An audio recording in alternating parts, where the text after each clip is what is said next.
two wheeler taxi hi ni zan khan sairanga passenger azuk dropa chumi ron let le chu zan dariat le dar kuin car vela khan company paying thlen ha fanai hotel thlen ha chi a khan Eeco van hian motoron overtake a chumi chuanin aron suwa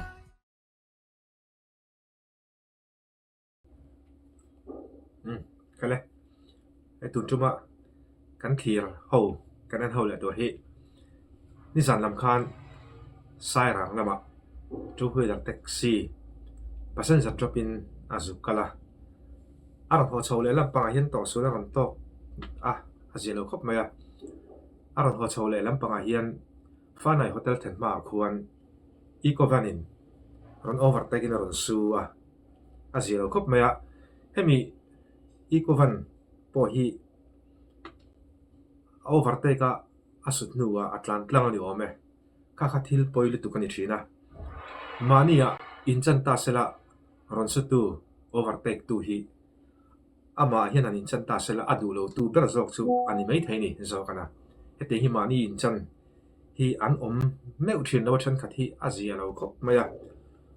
hemi two wheeler taxi khaltu hianin khaltu chanchin hriain hei IG lama te po page anaya latlan lui ralte aron te ni hei hianin khonga in chiang sing thum lai mai ape latlan lui ralte ati tha ka ti khop maya kan that lang thawanga hei December thla chho Christmas vok ve chho te ania sumin do tu te po tu chung ko po kan niang chu sumin du tho te na em mai ni chuwang chon heti ang boruak ta hria hianin chiang sing thum lai mai ape laltan lui ralte ati tha ka ti tak zat ani heti ang na chang te hria in heti ang boruak te hi a thalam pang zong hoin aron om vele thini along omani en podi se scooty sut hi kan en photanga video te kan en chho photanga chemi zawa scooty driver two wheeler driver hi interview na kan en chhole toni taxi hi ni zan khan sairanga passenger azuk dropa chumi ron let le chu zan dariat le dar kuin car vela khan malam pang chu a chene le maya a chene khop mai azilo tak se jatani company paying thlen ha fanai hotel thlen ha chi a khan Eeco van hian motoron overtake a chumi chuanin aron suwa ani ra jo tlang dei le ngala chumi tak chunia ka sei du thin chu Atlan Tlang atiani asatu ron overtake su Chhia sak tu khanin ama chanrama handa te ta sela adu lo tu ber ani ngei don si mo chuwan chonin kan ril ru hi thiam him lo thin khop maya azelo tak zatani tuna hian FIR te thedua CCTV atang te chuan tum mega azia lo thin khop mai ni zana heta ri to ba hei scooty battery den lo la ruk sak le ta deu dewa van doi kal plong thin manga indu tho lai ava zelo ve tiro scooty aria battery ten lo la ruk sak zui le ngala chiat na kal plong hi chu abu tha thin khop mai achang tu tan anei tu tan phuri ta tling khop mai hetiang hi mo aru tu te ro chu midang ma ni sela adik khau te hin ni le pekanga ti ro adik khau te hi anni du thin khop maya hetiang hanin ruk sak thil hi chu mo arem chang tia lo la ringot te mo khatiang kha anni du khop mai adik lampang hau hi hian hun dei ta ka chok jungai don photani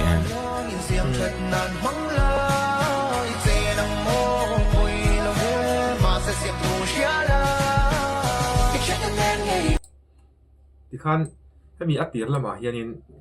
kan ti thale lo kanga atir lampang hian ka ngai to deu phanga tuna po hianin hemi scooty driver hi two wheeler taxi driver hi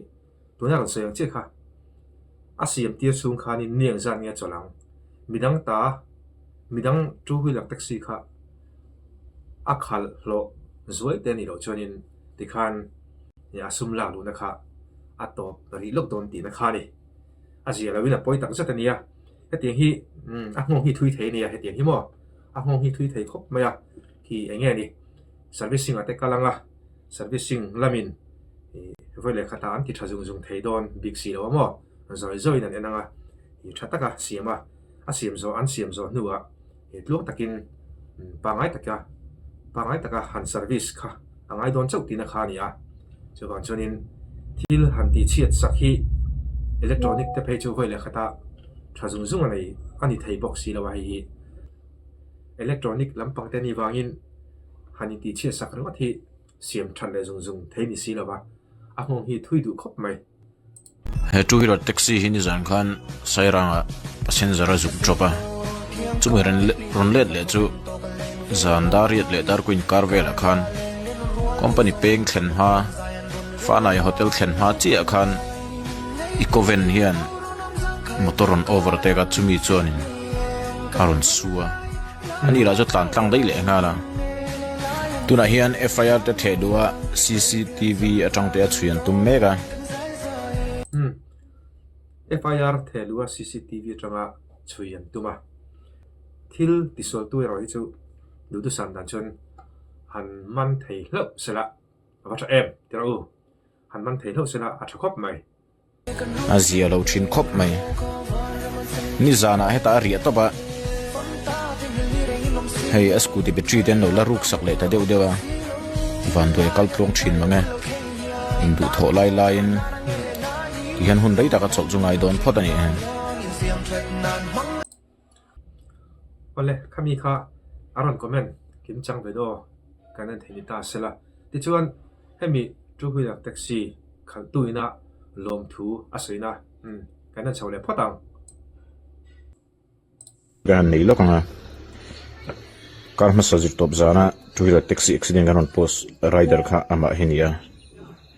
IG kan post kha nu pakhat hian lo hmuwa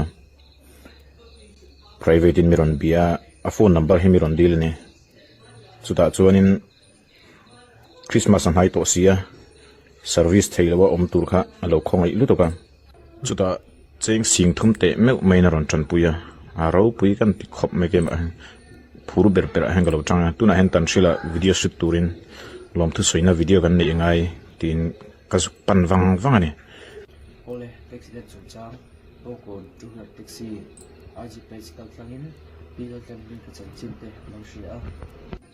min khongaya min tor pui em wa ha cheng sing tum te mewa min tran pui hi aro pui ka tin talom tak zet ani tianin ale tam takin no so min wo chero se